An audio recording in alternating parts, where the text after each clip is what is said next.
I am pleased to welcome the President of the European Commission, Ursula von der Leyen, to the European Parliament for the annual State of the European Union address. Thank you, dear Ursula, for being with us today and for your engagement with this House.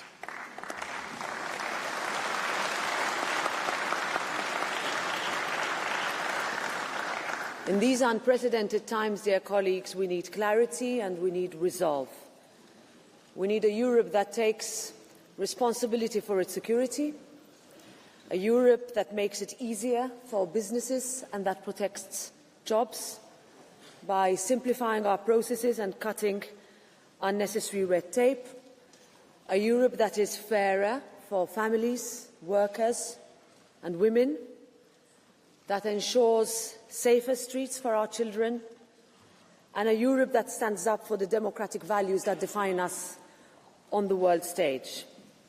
When the world too often feels like it is on fire with Russia's aggression against Ukraine, the horrific situation in Gaza and the Middle East, a redefined transatlantic relationship and more engagement of Europe across the world, this Parliament and the people we represent are very eager to hear how Europe can step up with new and bold ideas. And I know that this, as always, will be a lively and energised debate, and that it will be based on mutual respect, protecting the dignity of this House. So, dear President, dear Ursula, the floor is yours.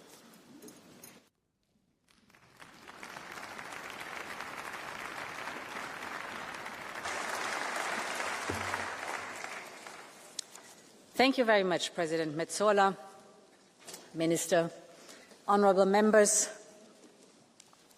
Europe is in a fight for a continent that is whole and at peace, for a free and independent Europe, a fight for our values and our democracies, a fight for our liberty and our ability to determine our destiny for ourselves. Make no mistake, this is a fight for our future. And I thought long and hard about whether to start this State of the Union address with such a stark appraisal. After all, us Europeans are not used to or comfortable with talking in such terms, because our union is fundamentally a peace project. But the truth is that the world of today is unforgiving, and we cannot varnish over the difficulties that Europeans feel every day. They can feel the ground shift beneath them. They can feel things getting harder, just as they are working harder. They can feel the impact of the global crisis, of the higher cost of living. They feel the speed of change affecting their lives and their careers. And they worry about the endless spiral of events they see on the news, from the devastating scenes in Gaza to the relentless Russian barrage on Ukraine. We simply cannot wait for this storm to pass. This summer showed us that there is simply no room or no time for nostalgia. Battle lines for a new world order based on power are being drawn right now. So yes, Europe must fight for its place in the world, in which many major powers are either ambivalent or openly hostile to Europe, a world of imperial ambitions and imperial wars, a world in which dependencies are ruthlessly weaponized. And it is for all these reasons that a new Europe must emerge.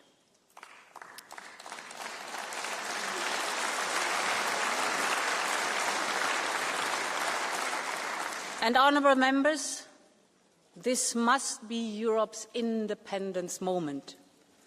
I believe this is our Union's mission, to be able to take care of our own defence and security, to take control over the technologies and energies that will fuel our own economies, to decide what kind of society and democracy we want to live in, to be open to the world and choose partnerships with allies, old and new. Ultimately, it is about having the freedom and the power to determine our own destiny. And we know we can do it, because together we have shown what is possible when we have the same ambition, unity and urgency. I must say I've lost count of the number of times that I was told that Europe could not do this and could not do that, in the pandemic, on the recovery plan, on defence, on supporting Ukraine, on energy security, and the list goes on. Every time, Europe stood united and made it. And we need to do the same now.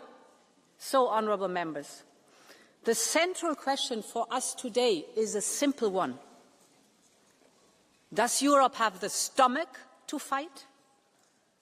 Do we have the unity and the sense of urgency, the political will and the political skill to compromise? Or do we just want to fight between ourselves, be paralysed by our divisions? That is what all of us have to answer. Every member state, every member of this House, every commissioner, all of us. And in my eyes, the choice is very clear. So my pitch today is a pitch for unity. Unity between member states. Unity between European institutions. Unity between the pro-European democratic forces of this House.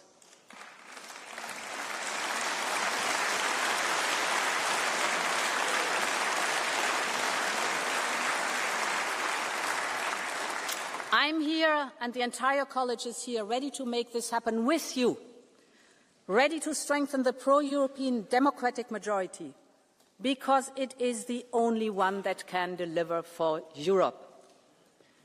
Honourable members, freedom and independence are what the people of Ukraine are fighting for every day. People like Sasha and his grandmother. Sasha was only 11 years old when the Russians attacked. He and his mother sought refuge in a basement in their town in Mariupol. One morning they went out to get some food, and that's when all hell broke loose. A rain of Russian bombs on a civilian neighborhood. All became dark and Sasha felt his face burning. He had shrapnel just below his eyes. In a matter of days, Russian soldiers stormed the city. They took Sasha and his mum to what the Russians called a filtration camp. Then Sasha was taken away. They told him he didn't need his mum. He would go to Russia and have another Russian mother, a Russian passport, a Russian name. They sent him to occupied Donetsk. But Sasha did not give up. On a stop on the way, he asked to borrow a stranger's phone. And he called his grandma, Ludmila, who was living in free Ukraine. Baba, just take me home. She didn't hesitate a second. Her friends told her she was crazy to go, but Ludmila moved mountains to get to him. And with the help of the Ukrainian government, she traveled to Poland, to Lithuania, to Latvia, Russia, and finally into occupied Ukraine. She got Sasha back, and through the same long journey brought him to safety. But their hearts are still broken. Every single day they keep fighting to find Sasha's mom, stuck somewhere by Russia's brutal war. I would like to thank Sasha and Ludmila for allowing me to share their story. I'm honoured that they are here with us today, and honourable members, Please join me in paying tribute to Sasha, to Ludmila, and to Ukraine's relentless fight for freedom. Just stand up. Stand up. Stand up.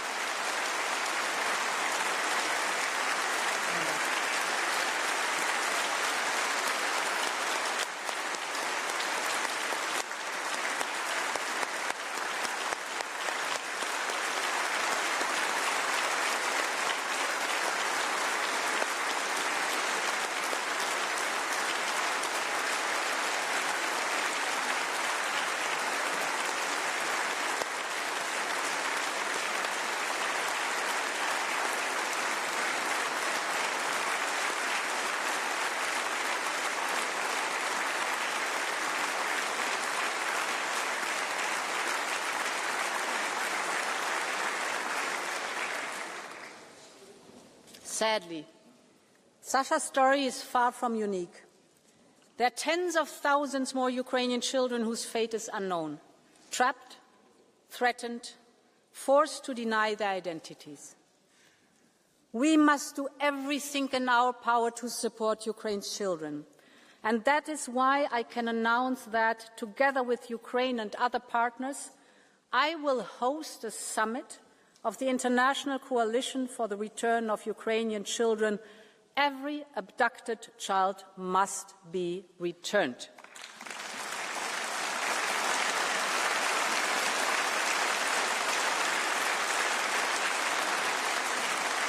Honourable members, this war needs to end with a just and lasting peace for Ukraine. Because Ukraine's freedom is Europe's freedom. The images in Alaska were not easy to digest. But just a few days later, European leaders came to Washington to support President Zelensky and secure commitments. Real progress has been made since then.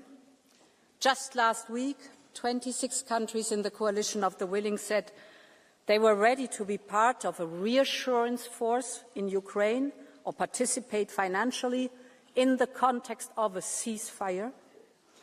We will continue to support all diplomatic efforts to end this war. But we have all seen what Russia means by diplomacy. Putin refuses to meet President Zelensky. Last week, Russia launched the largest number of drones and ballistic missiles in a single attack. Yesterday, there was a missile attack on a village in Donetsk, targeting people waiting to pick up their pensions. More than 20 were killed. And just today we have seen a reckless and unprecedented violation of Poland and Europe's airspace by more than 10 Russian Shahid drones. Europe stands in full solidarity with Poland.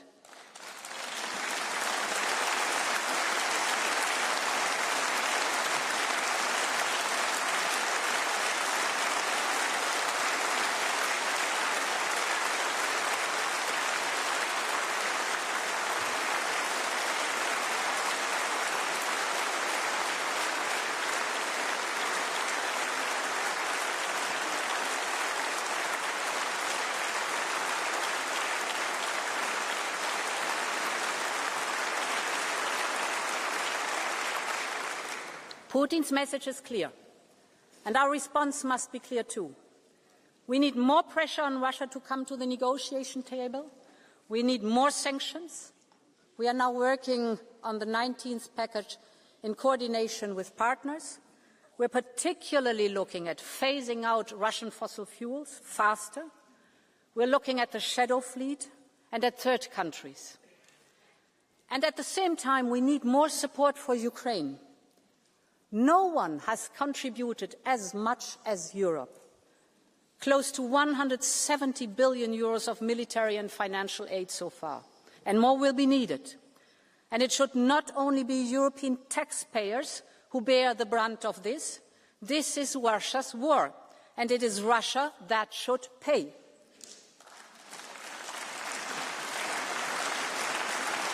And this is why we need to work urgently on a new solution to finance Ukraine's war response and effort, on the basis of the immobilised Russian assets.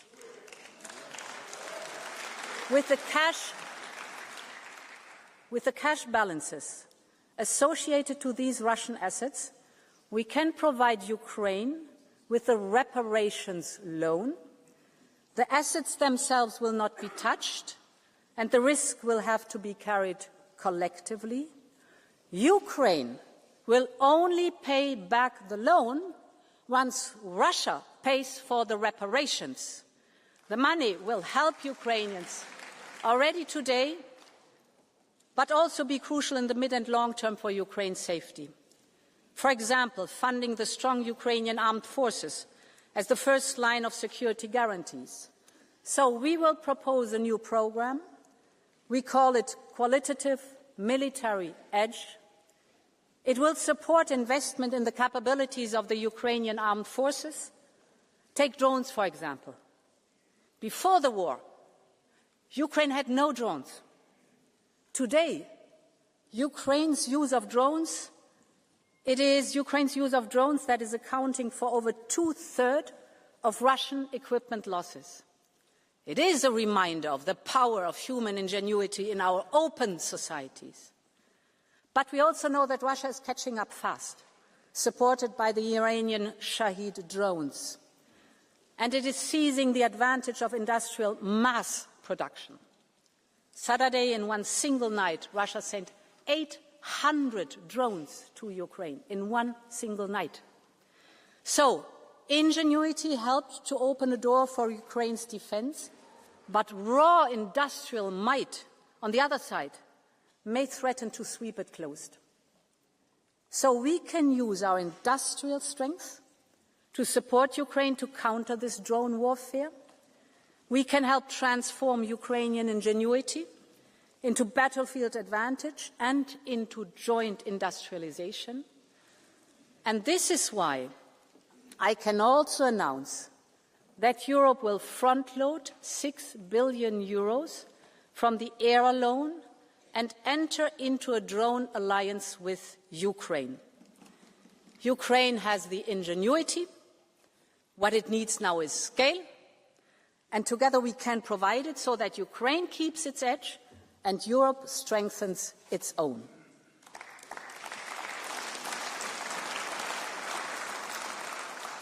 Mesdames et Messieurs les députés, l'économie de guerre de Poutine continuera même si la guerre cesse.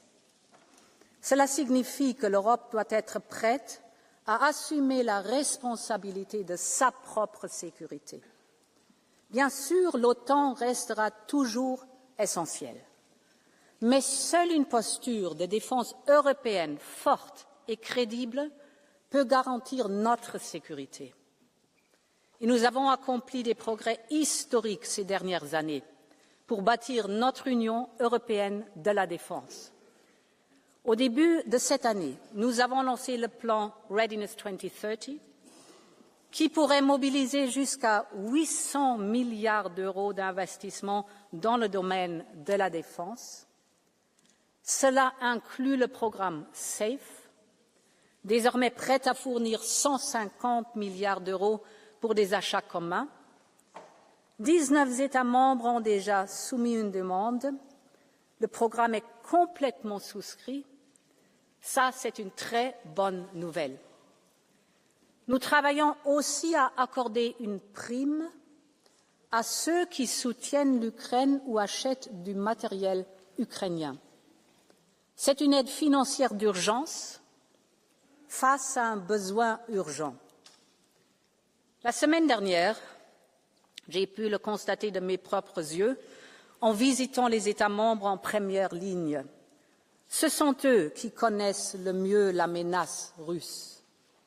Et sans aucun doute, le flanc oriental de l'Europe protège toute l'Europe, de la mer Balte à la mer Noire.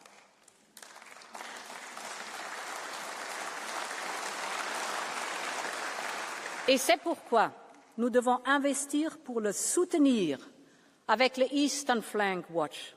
Cela signifie doter l'Europe de moyens stratégiques indépendants, Nous devons investir dans la surveillance spatiale en temps réel afin qu'aucun mouvement de force ne passe inaperçu.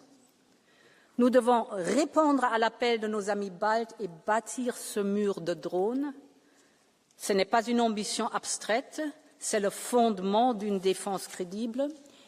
Une capacité européenne développée, déployée et entretenue conjointement, réactive en temps réel, sans aucune ambiguïté sur nos intentions. L'Europe défendra chaque centimètre carré de son territoire, mesdames et messieurs.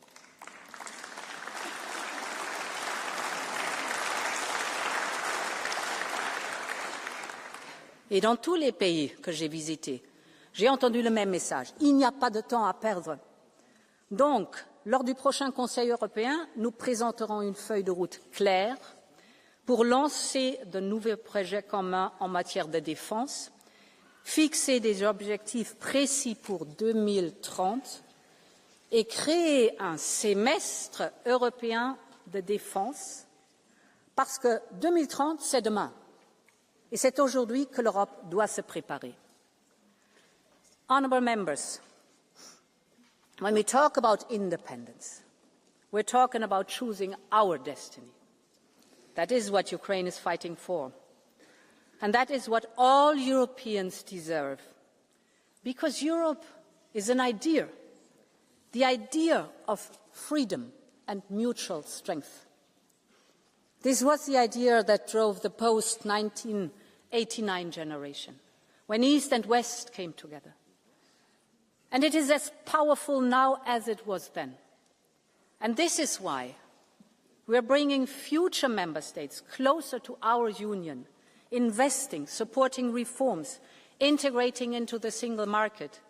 We must keep up the speed on this merits-based process, because only a united, I would even say a reunited Europe can be an independent Europe. A larger and stronger union is a security guarantee for all of us. And because for Ukraine, for Moldova and for the Western Balkans, their futures in our union, let's make the next reunification of Europe happen together.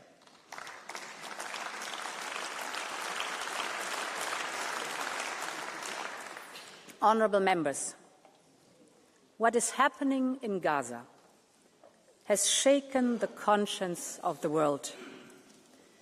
People killed while begging for food. Mothers holding lifeless babies. These images are simply catastrophic. So I want to start with a very clear message.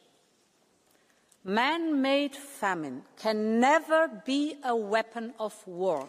For the sake of the children, for the sake of humanity, this must stop.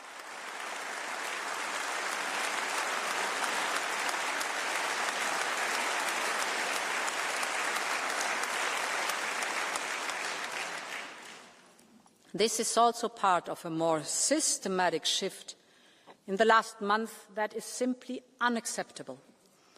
We have seen the financial suffocation of the Palestinian Authority.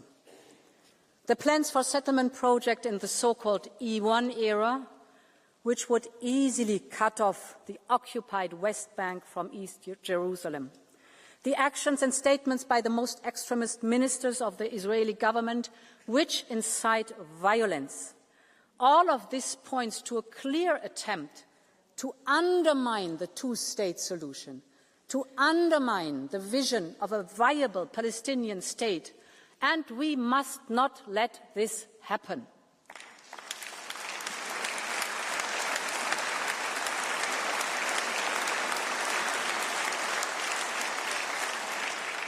And, honourable member, it truly pains me to say these words, and I know that for many citizens, Europe's inability to agree on a common way forward is equally painful.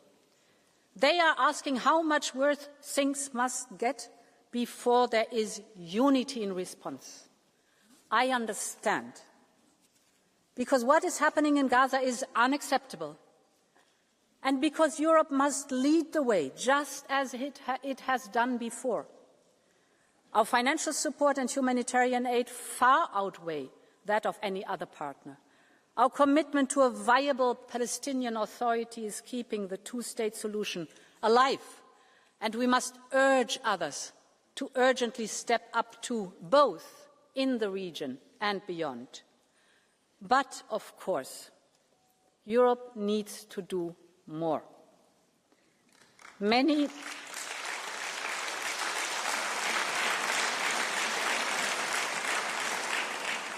member states have moved ahead on their own. On our side, we proposed to suspend parts of our Horizon funding, but this is stuck without a majority. We must overcome this. We cannot afford to be paralysed. And this is why I will propose a package of measures to carve out a way forward. First, the Commission will do all that it can do on its own. We will put our bilateral support to Israel on hold. We will stop all payments in these areas without affecting our work with Israeli civil society or Yad Vashem. Second, we will make 2 further proposals to the Council. We will propose sanctions on the extremist ministers and on violent settlers.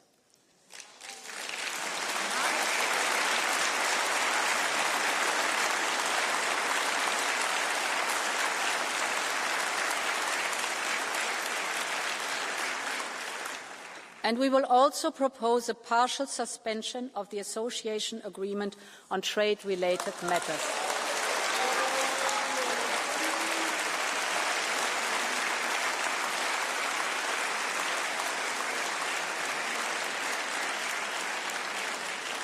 I am aware it will be difficult to find majorities, and I know that any action will be too much for one and too little for others.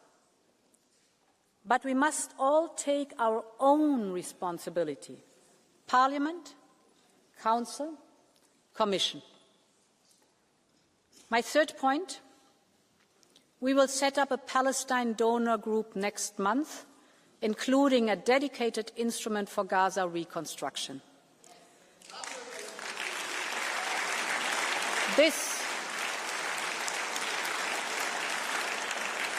This will be an international effort with regional partners, and it will build on the momentum of the New York conference organised by France and Saudi Arabia.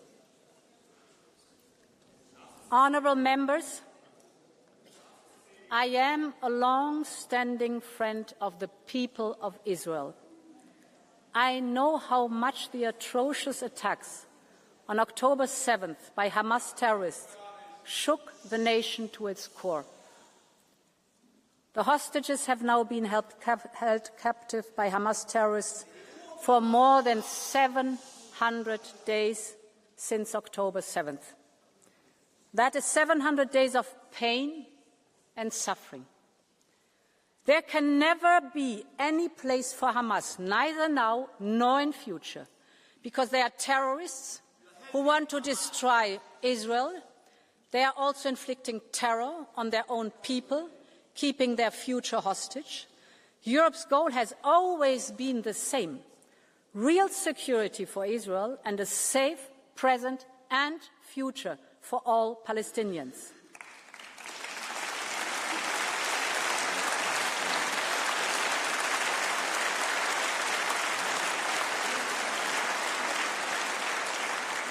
And that means that hostages must be released, that there should be unrestrained access to all humanitarian aid, and that there must be an immediate ceasefire. But in the longer term, the only realistic peace plan is based on 2 states, living side by side in peace and security, with a secure Israel, a viable Palestinian Authority, and the scourge of Hamas removed. That is what Europe has always stood for, and it is time to come together and help make this happen.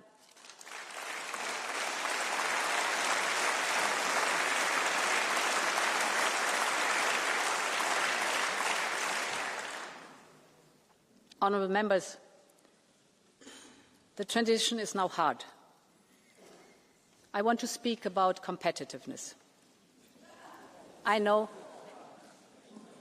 but this is a State of the Union, and competitiveness is a central piece of our European Union.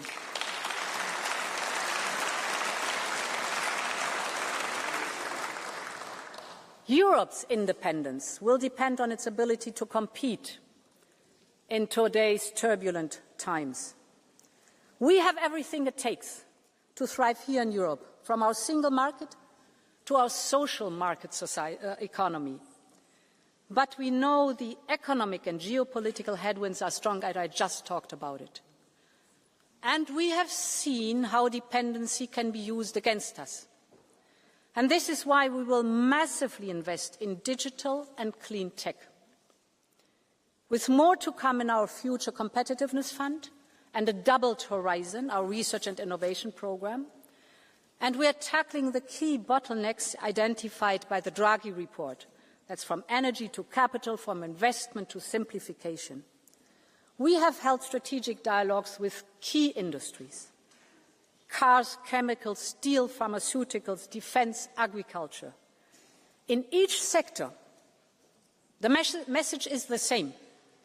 To protect jobs, we need to make business in Europe easier.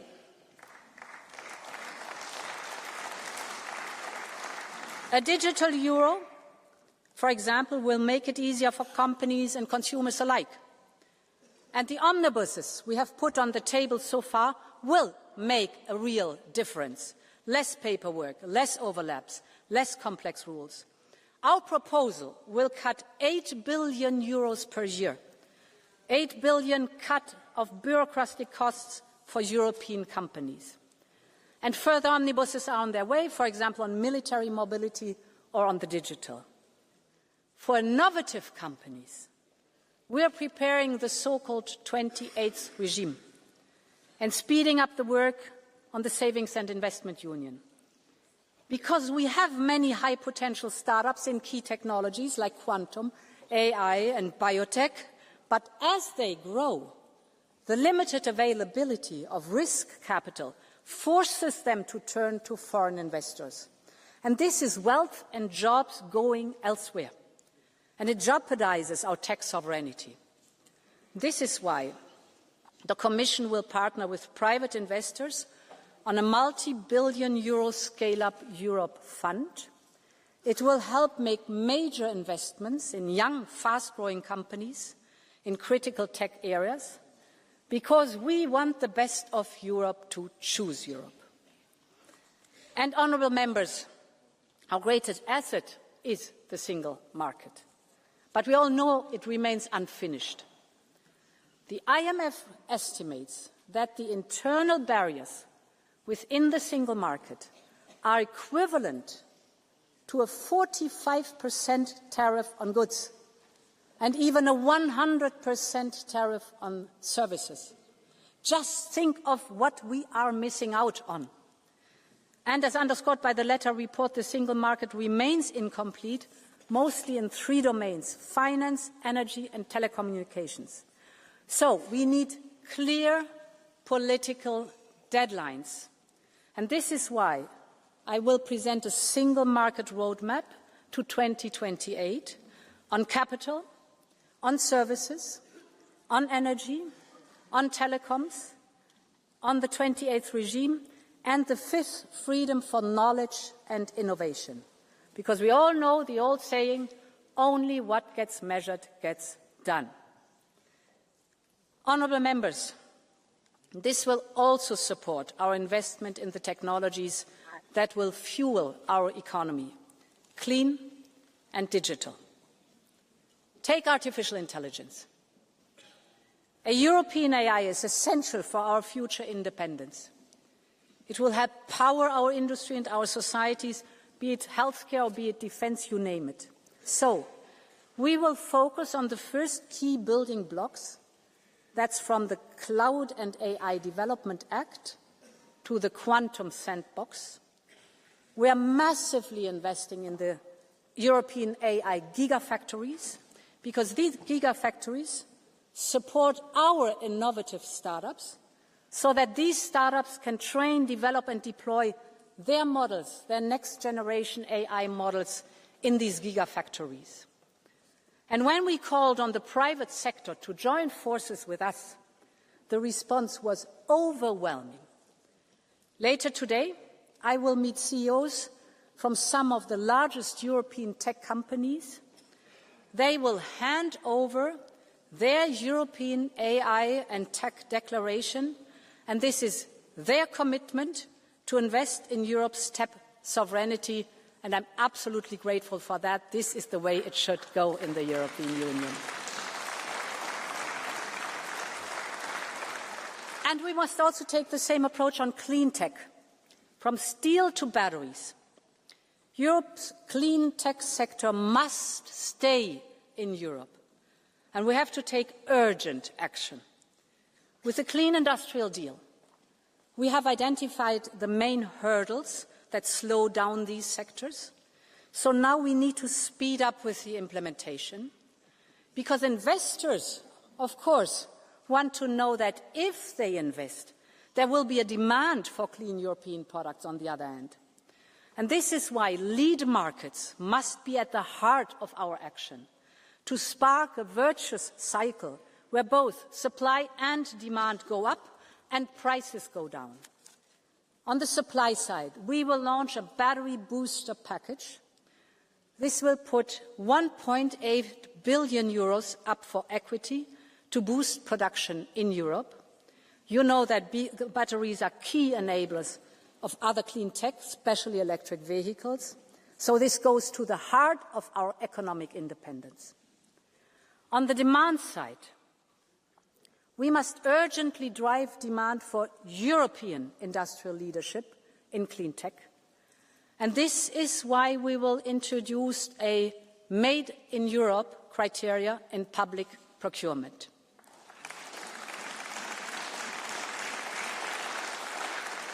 And when we invest in Global Gateway, for example, we set strong incentives for partners to buy European. I'm convinced the future of clean tech will continue to be made in Europe. But for that, we also need to make sure that our industry has the materials here in Europe. And the only answer here is creating a truly circular economy. So we must move fast on the Circular Economy Act and move ahead in those sectors that are ready. And finally, we need to keep the speed. So the Commission will propose an Industrial Accelerator Act for the key strategic sectors and technologies. In sum, when it comes to digital and clean tech, we have to be faster, smarter, and we have to be more European.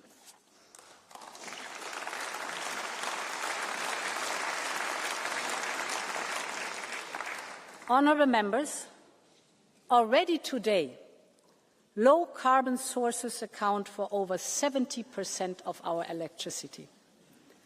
We are global leaders in clean tech patents, better than the United States, racing with China. When it comes to venture capital for clean tech, we are catching up with the United States and way ahead of China. We're firmly on track to achieve our 2030 targets to cut emissions by at least 55%. This is the power of the European Green Deal, and we must stay the course on our climate and environmental goals. This is a must, honourable members.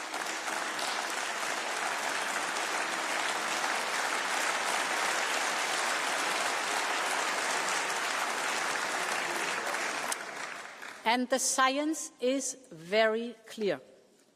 And the economic and security case is equally compelling. In fact, this transformation is central to our push for independence because it reduces our energy dependency, because circular production limits our strategic dependencies, and because it creates front-runner industries that can export the solutions to others. When I speak to the Global South, from Africa to India to the Central Asia, they are looking for solutions. These are rapidly evolving markets, and the jury is still out for who will dominate these markets of the future. We are the ones who can meet the growing demand for solutions, but it's not a given. And this is why the Commission proposed the 2040 targets, 10 years after the Paris Agreement. I know that many people are concerned about the scale of what is needed and what is ahead. And that is why the transition must support people, it must strengthen industry. This also means massive boosting of public and private investment, creating lead markets for circular and clean products. That delivers jobs and that delivers investment in Europe. Ensuring a just transition for all, for example with a social climate fund, and securing the global level playing field, notably by promoting carbon pricing. Europe must protect its industries. They are doing the right thing to decarbonize, and they should be rewarded and incentivized. We otherwise risk relying again on imports to Europe, imports for the steel that our car makers need, or imports for the fertilizer that our farmers need. And that means we would be at the mercy of price, volume and quality that others are willing and able to provide. Take steel and other metals. Global overcapacity is squeezing margins and leaving little incentives to pay a clean premium. So this makes it harder for Europe's steel industry to invest in decarbonisation. That is why the Commission will propose a new long-term trade instrument to succeed the expiring steel safeguards. Europe will always remain open. We like competition, but we will always protect our industry from unfair competition.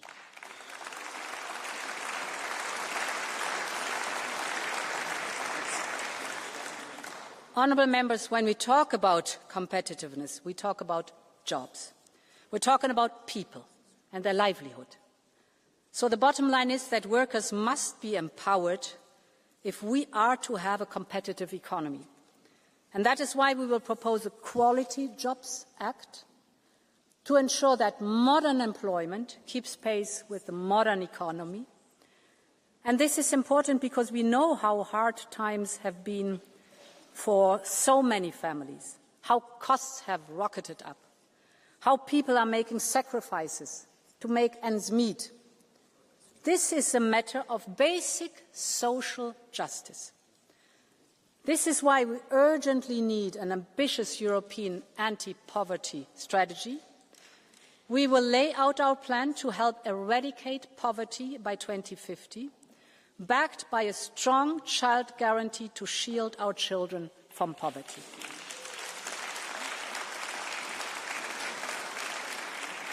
And we will also put forward a series of packages on affordability and the cost of living.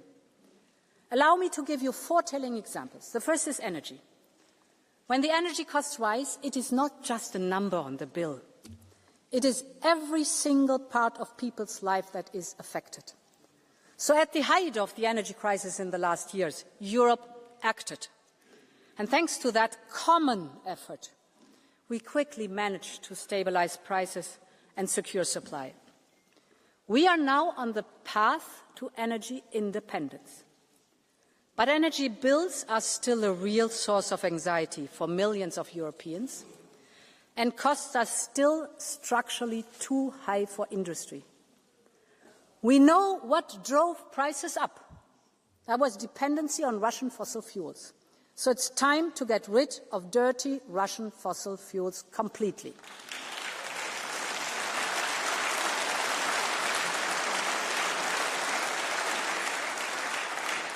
And we know what brings prices down, and that is clean, homegrown energy. We need to generate more homegrown renewables with nuclear as a base load, but we also need to urgently modernise and invest in our infrastructure and our interconnectors. This is why we will propose a new grids package to strengthen our grid infrastructure and speed up permitting. And to go with that, I'm presenting today a new initiative called Energy Highways. We have identified 8 critical bottlenecks in our energy infrastructure that goes from the Øresund Strait to the Sicilian Canal. We will now work to remove these bottlenecks one by one. We will bring governments and utilities together to address all outstanding issues because Europeans need affordable energy right now. And honourable members, a home is not just 4 walls and a roof. It is safety. It is warmth. It's a place for family and friends. It is belonging. But for too many Europeans today, home has become a source of anxiety. It can mean debts and uncertainty. The numbers tell a painful truth. House prices are up by more than 20% since 2015. Building permits down by over 20% in 5 years. This is more than a housing crisis. This is a social crisis. It tears Europe's social fabric. It weakens our cohesion, and it also threatens our competitiveness. Nurses, teachers and firemen cannot afford to live where they serve. Students drop out because they cannot pay the rent. Young people delay starting families. This is why still this year, after receiving your input, we will present the first ever European affordable housing plan to make housing more affordable, more sustainable and of better quality. It will be a European effort anchored in local realities. We need a radical overhaul of the way we tackle this issue. We need to revise our state aid rules to enable housing support measures. We need to make it much easier to build new houses and student residences. And we will also propose a legal initiative on short-term rentals to tackle the remaining issues. So we need all of society, all lawmakers, all stakeholders to come together. And in this spirit, we will convene the first European Housing Summit to ensure it is at the top of our agenda. Honourable Member, housing is a dignity. It is about fairness. It is about Europe's future. 8 years ago, the European Pillar of Social Rights made housing a social right in Europe. So it's time to turn this promise now into reality. The third example I would like to highlight is cars. Cars are the pillar of our economy and industry. They are our European pride. Millions of jobs depend on it. Earlier this year, we gave the sector more flexibility to reach their 2025 targets. This is working. And with respect for technology neutrality, we are now preparing the 2035 review. Millions of Europeans want to buy affordable European cars. So we should invest in small, affordable cars, both for the European market, but also to meet the surge that we see in the global demand. And this is why we will propose to work with industry on a new, small, affordable car initiative. I believe Europe should have its own e-car. E for environmental, clean, efficient and lightweight. E for economical, affordable for people. E for European, built here in Europe with European supply chains, because we cannot let China and others conquer this market. No matter what, we all know the future will be electric, and Europe will be a part of it. The future of cars and the cars of the future must be made here in Europe.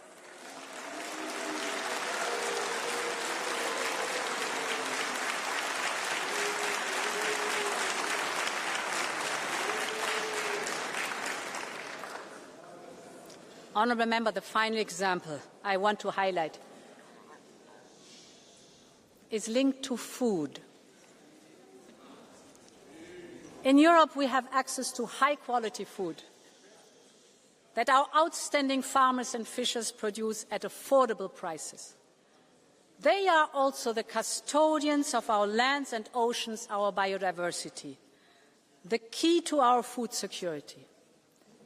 But they are facing headwinds from high input costs to red tape or unfair competition. We are acting on all those fronts.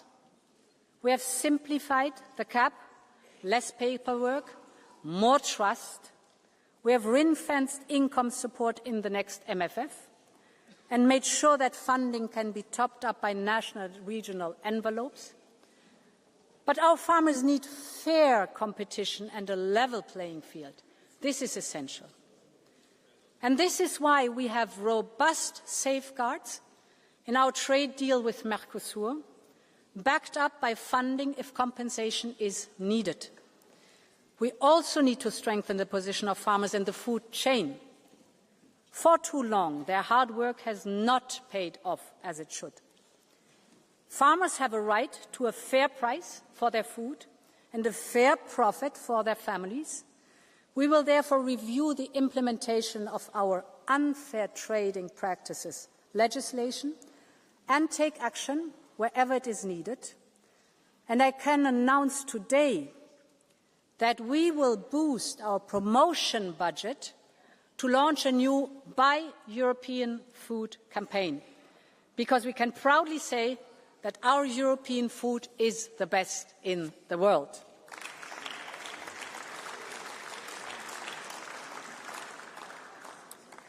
Honourable Members, when we talk about competitiveness and independence, we must talk about our relations with the United States.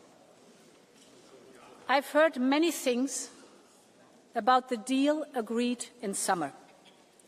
I understand the initial reactions, so allow me to be as clear as I can. Our trading relationship with the United States is our most important. We export over 500 billion euros worth of goods every year. Millions of jobs depend on it. And as President of the Commission, I will never gamble with people's jobs and livelihoods. This is why we did a deal to keep market access for our industries. And we ensured that Europe got the best possible deal out there.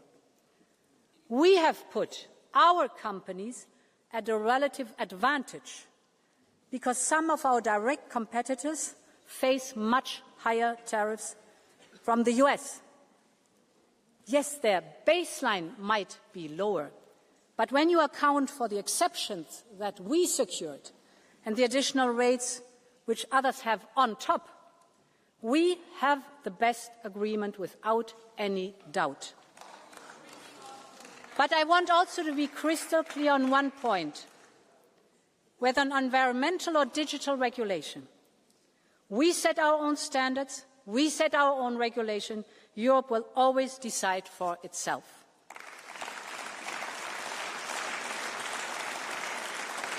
And honourable members, I do not believe in tariffs. Tariffs are taxes. But the deal provides crucial stability in our relations with the United States at a time of grave global insecurity. Think of the repercussions of a full-fledged trade war with the United States. Picture the chaos, and then put that image next to the one from China just last week. China flanked by the leaders from Russia and North Korea. Putin gloating about how Russia-China relations are at an unprecedented high. None of this is a great surprise, but it reflects the changing landscape And it creates two imperatives for Europe's independence push and its place in the world. The first is that we need to double down on diversification and on partnerships. 80% of our trade is with countries other than the United States. So we need to capitalize now on these new opportunities. And at a time where the global trading system is crumbling, we're securing the global rules through bilateral agreements like Mexico, like Mercosur, or finalizing negotiations on a historic deal with India by the end of the year. We will also build a coalition of like-minded countries to reform the global trading system, like with the CPTPP countries, because trade allows us to strengthen our supply chains, open our markets, reduce dependencies. Ultimately, it is about enhancing our economic security. The world wants to choose Europe, and we need to do business with the world. My second imperative is for Europe to step up where others have stepped away. Take research. Science has no passport, no gender, no ethnicity, and no political colour. It is one of the most valuable global goods. And this is why the Commission announced the Choose Europe package of €500 million to attract and retain the best scientists and researchers. And Europe must also take the lead on global health. We are on the brink, if not even at the start, of another global health crisis. And as a medical doctor by training, I'm appalled by the disinformation that threatens global progress on everything from measles to polio.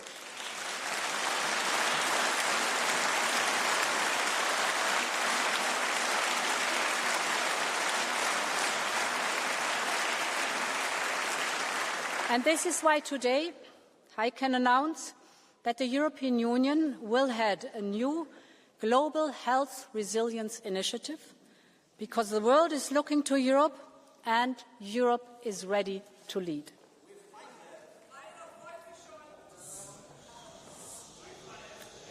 Honourable members, Europe's independence is about protecting our freedoms. And this is very important, because these freedoms, this shouting side of the House should listen very carefully.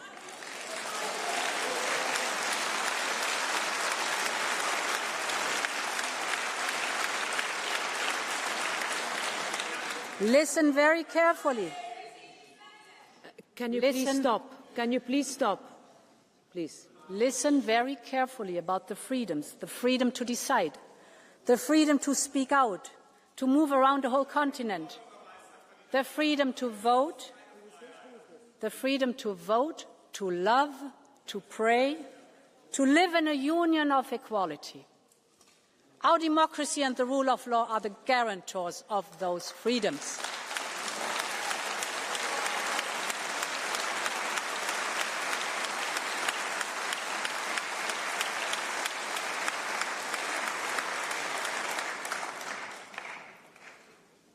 This is why we have done so much to strengthen our tools and step up enforcement.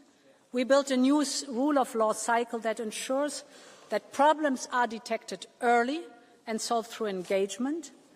We need an integrated annual cycle of the rule of law, a common rhythm, clear milestones, and contributions from all institutions. And our focus must be to close the existing loopholes. We have strengthened the link between funds and the respect of the rule of law, and with the next long-term budget, we will go even further. Respecting the rule of law is a must for European funds now and in future.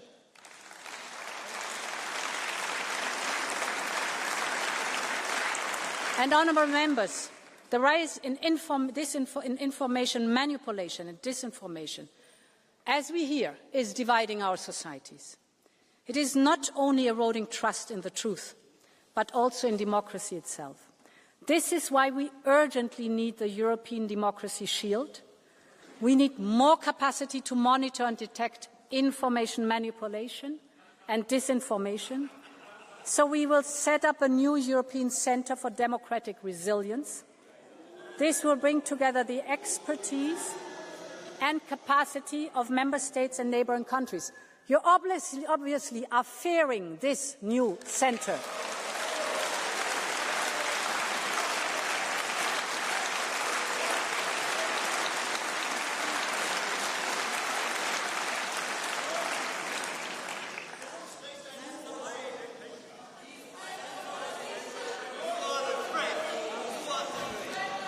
Okay, I understand that shouting has become a little bit of a tradition. Can you listen, please, to this discussion, and then you'll have the time to speak?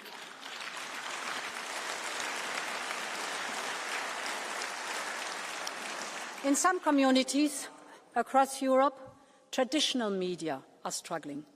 In many rural areas, the days of going out for local paper is a nostalgic memory. This has created many news deserts where disinformation thrives, and this is so dangerous for our democracy, because informed citizens who can trust what they read and hear are essential to keep those in power accountable. And when independent media is dismantled or neutralized, our ability to monitor corruption and preserve democracy is severely weakened. This is why the first step Listen careful. This is why the first step in an autocrat's playbook is always to capture independent media, because this enables backsliding and corruption to happen in the dark. So we need to do more to protect our media and our independent press. And this is why we will launch a new media resilience programme. And this media resilience programme will support independent journalism and media literacy, but we also need to invest to address some of the root causes of this threat. This is why in the next budget we have proposed to significantly boost funding for media. We also need to enable private equity. We will therefore use our tools to support independent and local media. A free press is the backbone of any democracy, and we will support Europe's press to remain free despite your shouting.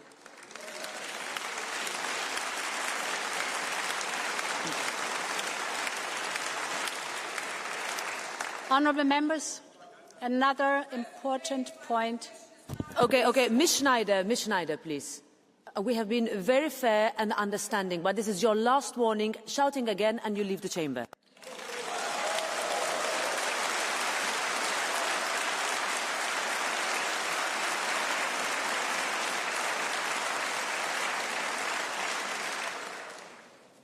Let's have a look at social media. It has many, many benefits for connecting people. But I would like to raise one very specific topic. And this is the effects of giving our children unfettered access to social media. As a mother of 7 and a grandmother of 4, I feel the anxiety of parents who are doing their best to keep their children safe. These parents worry that when their children pick up a phone, they could be exposed to the wide-ranging dangers simply with a scroll. Online bullying, adult content, promoting self-harm, and algorithms that prey on children's vulnerabilities with the explicit purpose of creating addictions. Too often, mums and dads feel powerless and helpless, that they are drowning against the tsunami of big tech flooding their family homes. I strongly believe that parents, not algorithms, should be raising our children, and their voice must be heard. This is why today I'm here to tell you that I'm listening, just as in my days, we as a society taught our children that they could not smoke, drink, or watch adult content until a certain age. I believe it is time we consider doing the same for social media. Our friends in Australia are pioneering a social media restriction. I'm watching the implementation of their policy closely to see what next steps we can take here in Europe. I will commission a panel of experts to advise me by the end of this year on the best approach for Europe. We'll approach this carefully and listen to everyone. And in all of this work, we will be guided by the need to empower parents and to build a safer Europe for our children. Because when it comes to kids' safety online, Europe believes in parents and not in profits.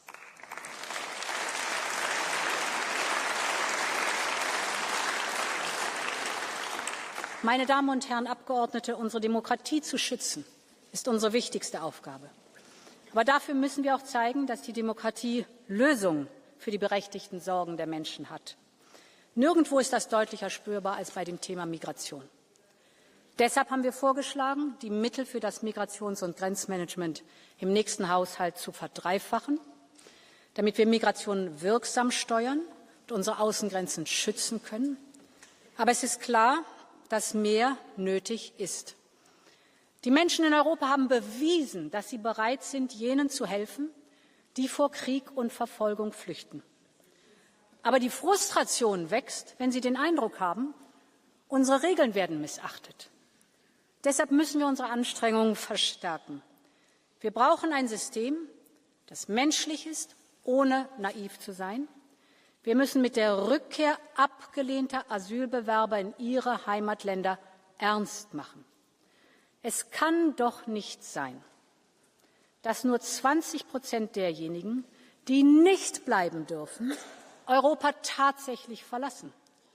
Wir brauchen daher eine schnelle Übereinkunft beim gemeinsamen europäischen Rückkehrsystem. Wir dürfen keine Zeit mehr verlieren.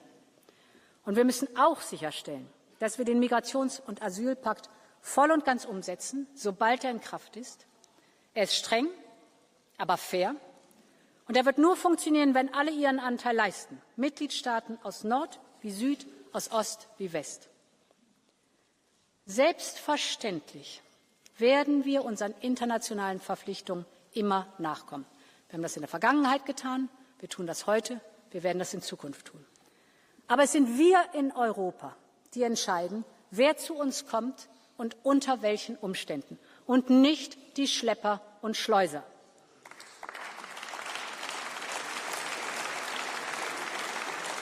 Die Schlepper und Schleuser machen Millionen und Abermillionen mit ihren zynischen, falschen und oft fatalen Versprechen. Deshalb müssen wir ihr Geschäftsmodell zerstören.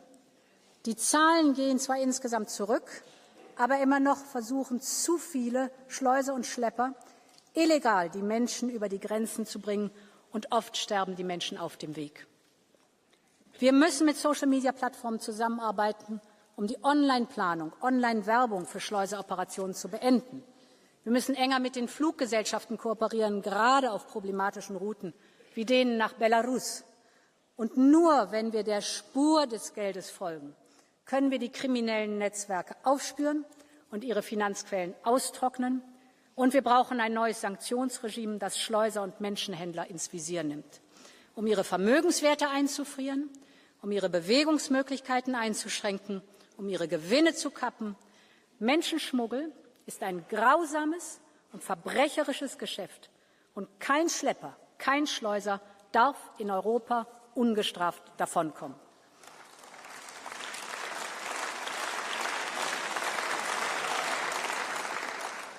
Honourable Member, the point I want to make is simple.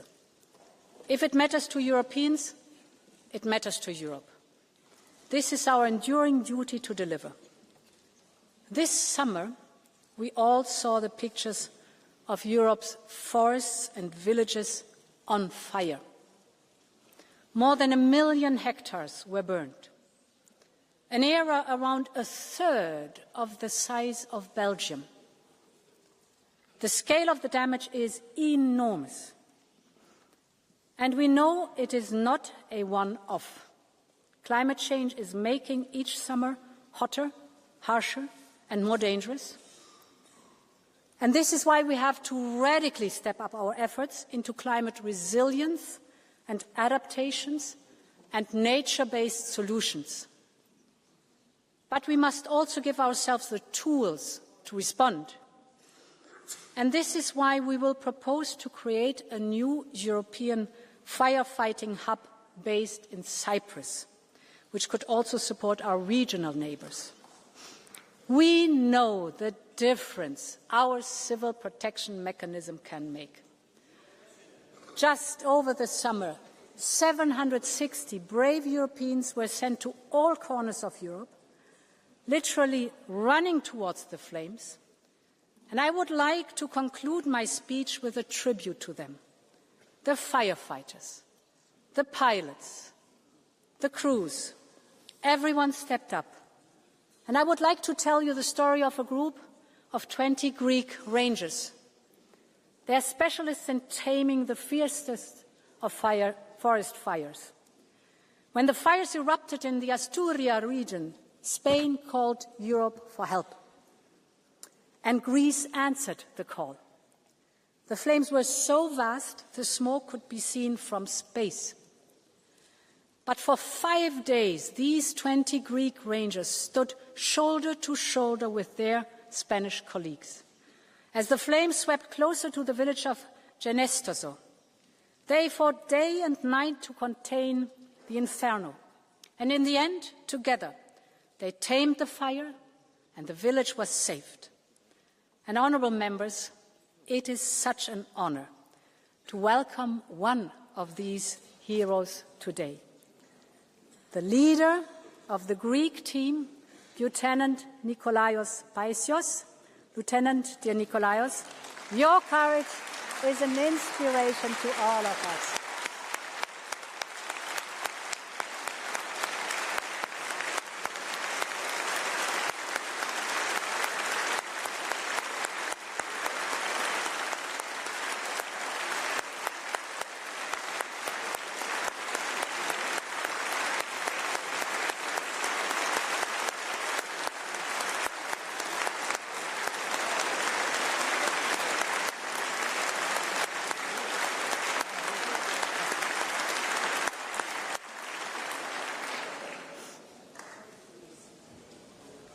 Honourable members, this is Europe as one community. This is the Europe that I love and that you love, we all love. This is the Europe that we must protect at all costs, and we must do that together. I want to work with this House and with all pro-European democratic forces to deliver for Europe. I'm working on legislative packages to empower this pro-European majority. And I'm so delighted, dear Roberta, that we have managed to renew the framework agreement between the Commission and the Parliament. This will only strengthen our cooperation. And it will be an enabler for us to work on the real reforms that are needed. Because I support the right of initiative of the European Parliament. And I believe that we need to move. I believe that we need to move to qualified majorities in some areas, for example, in foreign policy. It is time to break free from the shackles of unanimity. The point is that we need to make sure that our union is faster and can deliver. Because this is how we can win the fight together, to deliver Europe's independence moments.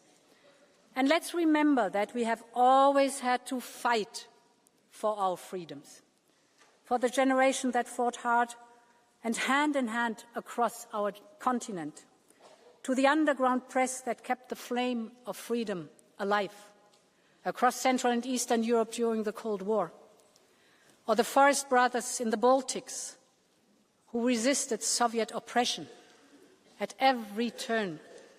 This struggle, this fight, is deeply ingrained in who we are as Europeans. 80 years ago, our continent was hell on earth. 40 years ago, our continent was divided by a wall. But on each occasion, Europeans decided to fight for a better future, to make itself whole and to make the whole strong. And that is what I will strive for every single day with you, honourable members. Long live Europe. Thank you so much.